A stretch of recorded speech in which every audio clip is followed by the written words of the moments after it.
Qabulga 20-marta borgansiz. 20-marta borganman. Tushuntirish xati yozgani ham viloyat prokurori Abduhakimov Habibullo Qobulovga chaqirasan, o'zi bilan shaxsan gaplashasan, qo'lidagi dalillarni olasan, o'tirib birga ko'rib chiqasan dedi, chaqirmadi. Bir oydan beri sizga javob xati ham bermadi. Yo'q, javob xati ham bermadi. 22-aprel kuni bordim o'zim viloyat prokuraturasiga. Borib chaqirdim, chiqmadi. Kechki payt 6da chiqdi menimcha. 6da.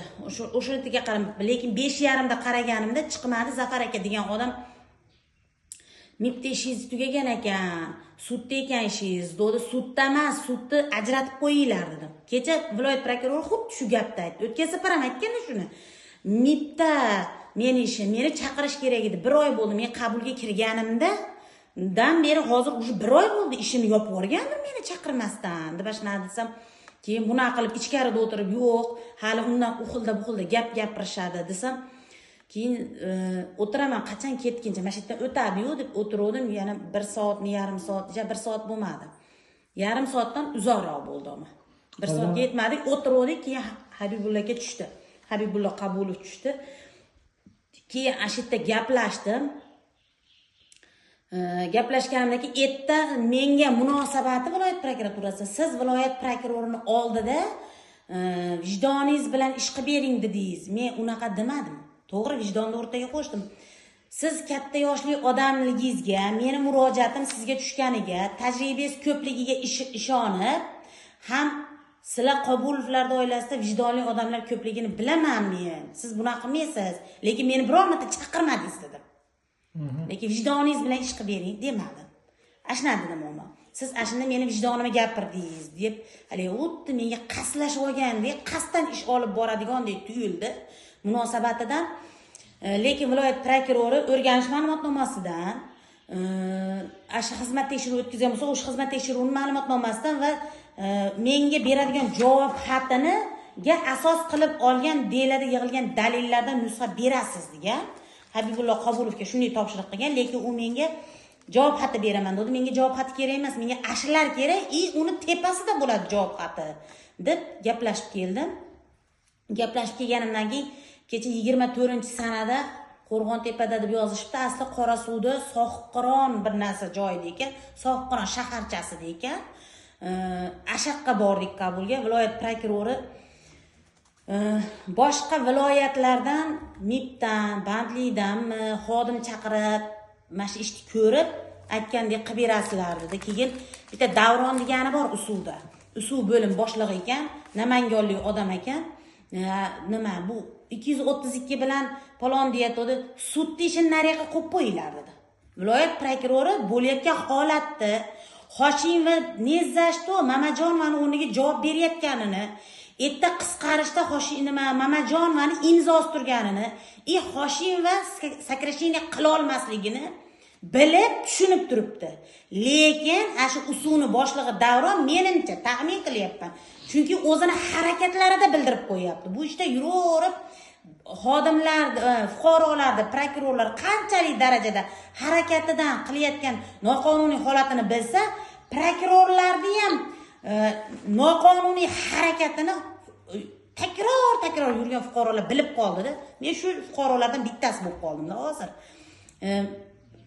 Haligi delasini himoya qilyapti. Aslida dela soxtalikka tayangan delaligini qo'liga hattoki o'sha delaning ichida bildirgi, qaror chiqarib bergan odamlar sudlanib ishdan chiqib ketganigacha qo'liga berib qo'ysam ham tan olmayapti bu prokurorlar. Sud bilan kelishmovchilik, nizo chiqib qoladi o'rtamizda deb halik qilishyapti menimcha. Hozir men tushunyapman, mashincha kun qabulda bo'lganimda Habibullo Qabulov prokurorni MIBda nazorat bo'lim boshlig'ini harakatidan, o'ychanligidan ikkita yo'lda o'rtasida turganini tushunib qolyapman uni holatidan. Chunki u haqiqatan matda bekor qilishga, jarimalarni bekor qilishga dalil yetarli. Qilay desa, sud qarorlari bekor bo'lib ketadi.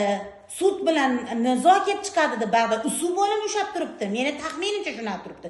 Chunki bu taxminim aniqlikka olib ketyapti-da, bular harakatidan borgan sari. Chunki kecha qabuldan chiqqanimizdan keyin asha Davron degan usulni nimasi qolib astoydil o'zicha viloyat prokuroriga tushuntirdi.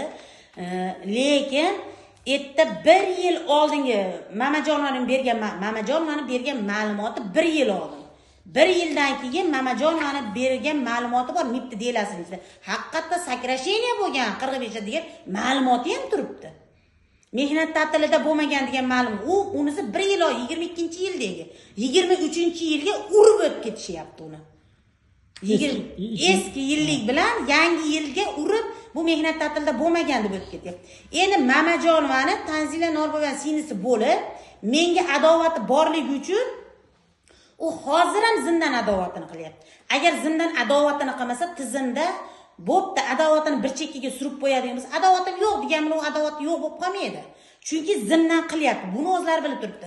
Bunga dalilim, bunday deyishga dalilim Mamajonovani og'zidagi gapdan hali ham kecha qabulga borsam, rahbari ashnaqa degan ma'lumot berdi. Meni ashnaqa degan ma'lumot bergan rahbarimni elektron imzosi tasdiqlangan, adliyadan o'tgan, qonun ustuvorligini tasdiqlagan, Hoshimani mehnat ta'tiliga chiqqan buyruq turibdi-yu, to'g'rimi?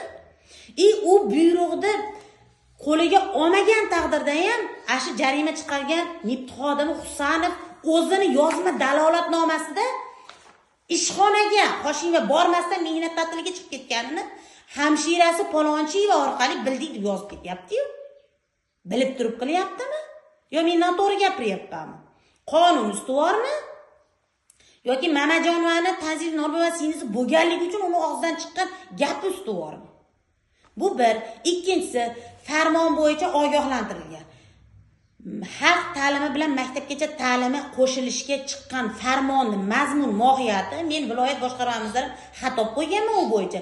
Mazmun mohiyati maktabgacha ta'lim bo'limlariga tegishli edi. Viloyat boshqarmam xat bergan. U xat ham turibdi deyilgan ichida. Tashkilot direktorlariga tegishli emas. Ular o'z vaqtida mehnat ta'tiliga chiqib, harakat faoliyatini davom ettiraveradi degan xati bor u qo'limda. Yana nima qilish kerak? Yana nima yetkazib beray bularga? Haqiqatda Hoshimga mehnat ta'tilidaligini, uni mehnat huquqlari betda Mamajonovni bir og'iz gap bilan poymol bo'layotgani, poymol bo'lganligi uchun mehnat bandlik o'rganib chiqib mehnat huquqini tiklaganligi, yana nima qilish kerak? Bularga aybsiz aybdor kerakmi? Yo konkret aybdor kerakmi? Konkret aybdorlarni himoya qilib yurishibdi. Nechta dalil bersiga olib yurishibdi-yu. Abdulhakimov, viloyat prokurori Abdulhakimov, sizdan iltimos. Sizni qo'l ostidagilaringizni ba'zilari prezidentimizni qo'l ostidagilarini ba'zilari qanday aldayotgan bo'lsa, sizni shunday aldashyapti. Bu biz topshirgan arizalarda delasini, asoslarini, dalillarini o'zingiz o'tirib, to'g'ri vaqtingiz yo'q. Lekin o'zingiz o'tirib bosh qotirish darajasiga, hech bo'lmasa bittasini o'rganish darajasiga borsangiz, ular aldayotganini tushunib yetasiz. Ular aldayotgani va Hoshimaga ochilgan jinoyat ishi 232 bilan ochilgan delada soxta hujjatlar bilan dela olib ketgan. Buni viloyat prokurori xodimlari soxtalik bilan olib chiqib ketgan uni. Yozma qilib ham yozib berganman u narsani. Keyin Husanov ishdan ketdi, biz xizmat tekshiruvini o'tkazdik dedi. Nimaga xizmat tekshiruv o'tkazgan bo'lsa, ma'lumotni berisholmayapti. Bersin. Agar shu ishni yuzasidan Husanovga xizmat tekshiruv o'tkazib, shu ishni yuzasidan ishdan ketgan bo'lsa, mendan boshqa u yurist bo'lish shart emas, oddiy odam hozir meni gapimni tushunyapti. Demak, Hoshimani ma'muriy qarori bekor bo'ldi degani bu. Nimaga? Xizmat tekshiruv o'tkazilganda ishdan ketgandan keyin demak, uni faoliyatidagi, hujjatdagi qonunda ishlatish harakatlari noto'g'ri deb topilgan bo'ladi. Bu degani asha Hoshimani oldingi shu delalarini yuritayotgan Rozinovga ham taalluqli. U 15-oktyabr 2022-yil bu ishni yurituvdan chetlatilsa-da, Hoshimani yordamchisi hamshira Ahmedova Diloromga jarima solib ketyapti. O'z boshimchalik bilan ishni yuritib, qaror qabul qilyapti, jarima solib ketyapti. Faqat elektron qarorni yuborish Karim Almardonni nomidan ketyapti xolos. Mana agar gapim yolg'on bo'lsa, hujjatlarni ko'ringlar. Hurmatli prezidentimiz, bosh prokuror Nig'matilla Yo'ldashev, MIPT boshlig'i Egamberdiyev, Andijon viloyati prokuror bo'lib ishlagansiz. Andijon viloyati xarakterini, nimani yashiradi, nimani ochib ketadi, buni juda yaxshi bilasiz. hozirgi Hoshimova bo'yicha qilayotgan murojaatimni odilona ko'rib, ma'muriy jarimalarini, ya'ni Dilorom Ahmedovaga vakolat shaxs tomonidan solingan ma'muriy jarimani va Hoshimova Azizaxonni mehnat ta'tili davrida solingan Husanov tomonidan solingan jarimalarni bekor qilishda amaliy yordam beringlar. Chunki dalillarim yetarli.